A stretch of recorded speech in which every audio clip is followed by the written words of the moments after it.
નમસ્કાર મિત્રો, હું હેમા સોની પૌરાણિક વ્રત કથા ચેનલમાં આપ સૌનું સ્વાગત કરું છું.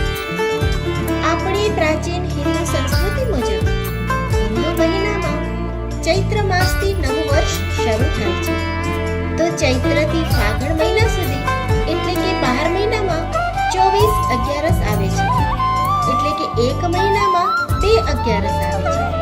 અને આ અગિયારસનું ધાર્મિક મહત્વ તો છે જ, સાથે સાથે તેની પાછળ વિજ્ઞાન પણ કામ કરે છે.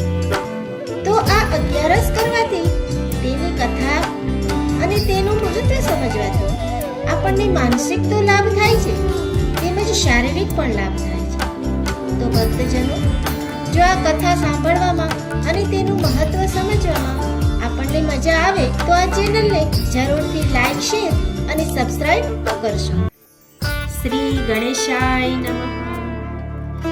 એકવાર ધર્મરાજા યુધિષ્ઠિર ભગવાન શ્રી કૃષ્ણને માક્ષર શુક્લ એકાદશીનું નામ શું અને તેનો મહિમા શું, ત્યારે શ્રી કૃષ્ણ ભગવાન તેને આ મુજબની કથા સંભળાવે છે.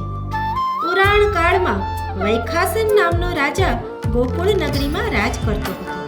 તેના રાજ્યમાં અપાર સુખ, શાંતિ અને સંપત્તિ હતી.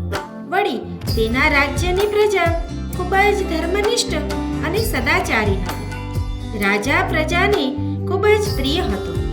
તે કદીએ પ્રજાને કોઈ પણ પ્રકારનો અન્યાય થવા દેતો નહીં. પોતે પણ ધર્મ માનવા વાળો હતો. એક દિવસ રાત્રે તે ભર નિંદ્રામાં હતો અને તેને સ્વપ્ન આવ્યું કે પોતાના પિતા નરકમાં નરકની યાતના ભોગવી રહેલ છે.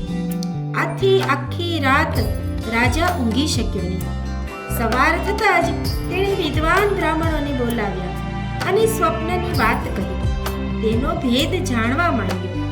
વળી તેણે કહ્યું કે હે વિદ્વાન પુરુષો, મારા પિતાએ મને સ્વપ્નમાં એમ કહ્યું કે હે પુત્ર, મારી અધોગતિ થઈ છે અને હું નરકમાં દુઃખ ભોગવી રહ્યો છું.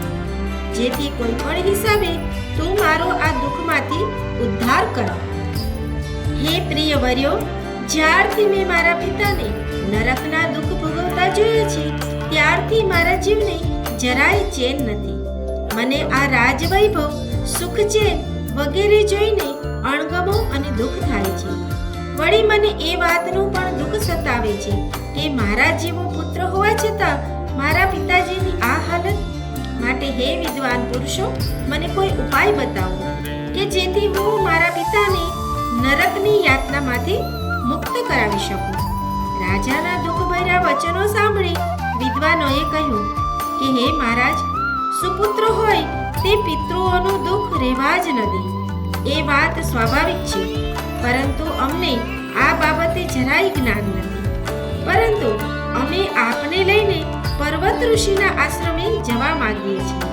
તેઓ ત્રિકાળ જ્ઞાની છે, જેથી આ બાબતે યોગ્ય ખુલાસો કરશે. રાજા વિદ્વાનો સાથે પર્વત ઋષિના આશ્રમે ગયો. આશ્રમમાં કેટલાય બ્રાહ્મણો અને અન્ય ઋષિઓ પણ નિવાસ કરતા હતા. વિદ્વાનો સહિત રાજાએ ઋષિને નમસ્કાર કરી સાષ્ટાંગ દંડવત પ્રણામ કર્યા. ઋષિએ બધાને આશીષ આપતા અહીં આવવાનું પ્રયોજન પૂછ્યું. જો કે તેઓ ત્રિકાળ જ્ઞાની તો હતા જ, છતાં પણ જ્ઞાની પુરુષો પોતાના જ્ઞાનનું પ્રદર્શન પોતાની જાતે બીજા આગળ કરતા નથી.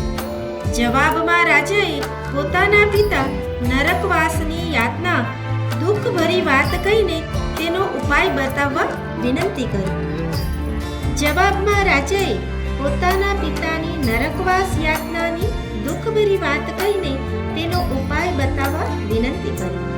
રાજાની વાત સાંભળી ત્રિકાળ જ્ઞાની ઋષિ મહારાજે કહ્યું, હે રાજન, પૂર્વકાળમાં તારા પિતાને 2 રાણીઓ હતી. તેમાં એક ઉપર તારા પિતા વધુ પ્રેમ રાખતા અને બીજી પર ખાસ નહીં. એક રાત્રે બીજી રાણીએ તારા પિતા સમક્ષ ઋતુદાનની માંગણી કરી. જવાબમાં તારા પિતાએ માનીતી રાણીની ચડામણીથી તે રાણીનો તિરસ્કાર કર્યો અને તેને અપમાનિત કરી.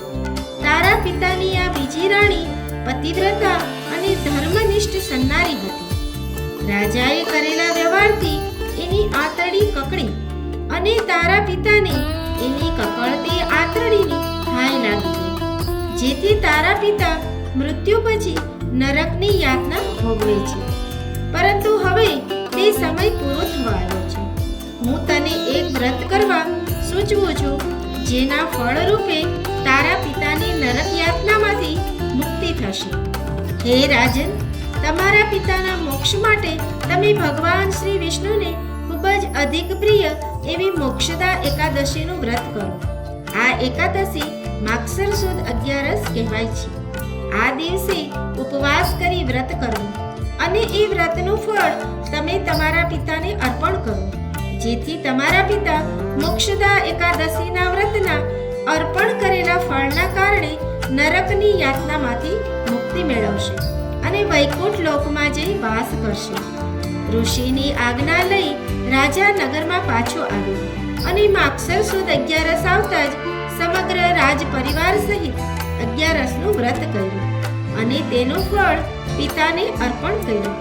પરિણામે રાજાનો પિતા નરકની યાતનાઓમાંથી મુક્ત થઈ વૈકુંઠ લોકમાં ગયો અને તેણે આકાશમાંથી પુત્રને આશીર્વાદ આપતા કહ્યું કે હે પુત્ર, તારું સદાય કલ્યાણ થાવ. પ્રિય સજ્જનો, આ વ્રત શ્રદ્ધા અને ભક્તિ સહિત કરવામાં આવે તો તેનું ફળ અથવા તો પુણ્ય જો આપણે આપણા પિતૃઓને અર્પણ કરીએ તો આપણને પણ પિતૃઓના આશીર્વાદ મળે છે. ઇતિ શ્રી સ્કંદ પુરાણે માક્ષર શુક્લ પક્ષે મોક્ષદા એકાદશી સંપૂર્ણ. શ્રી ગણેશાય નમઃ.